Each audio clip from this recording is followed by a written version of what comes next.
I got to work with a lot of new technology, and still the most rewarding thing is helping people out, but we got to play with a lot of cool toys to do that. The main project I'm working on here is evaluating a robotic exoskeleton for paraplegics.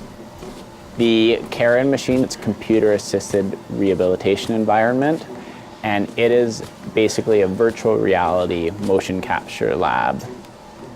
And it has cameras that capture the person's motion walking inside of it. So it's both used as a clinical tool to help patients here in the rehab center, so it can safely introduce them into different environments to walk safely, as well as we use it as a research tool where we can collect this motion capture and biomechanics data. It's all based on math. What we do here, a lot of it is movement sciences and analyzing how people move.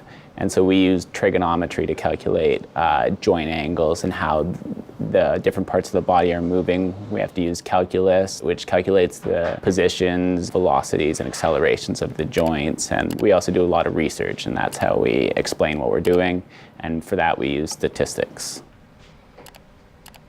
I knew that I wanted to go into engineering or sciences, so I had to take all the math. I preferred the classes that were more applied to something. So when I got up to taking biomechanics classes or classes that were more relevant to jobs or weren't just pure math, it got more interesting, but you need the fundamentals to get to that point. Math is in everything these days. There are a lot of career opportunities, and more opening up that require math or computing, and that generally requires some math knowledge as well. So it's important to stick it out, and the best way to get better at it is just practice. Do the homework, do the practice problems, see your teacher if you need a little bit of extra help.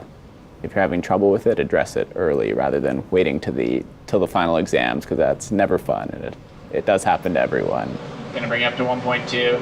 Okay. You want some medium math, or you want some? Oh yeah, let's do 3. All right, medium math.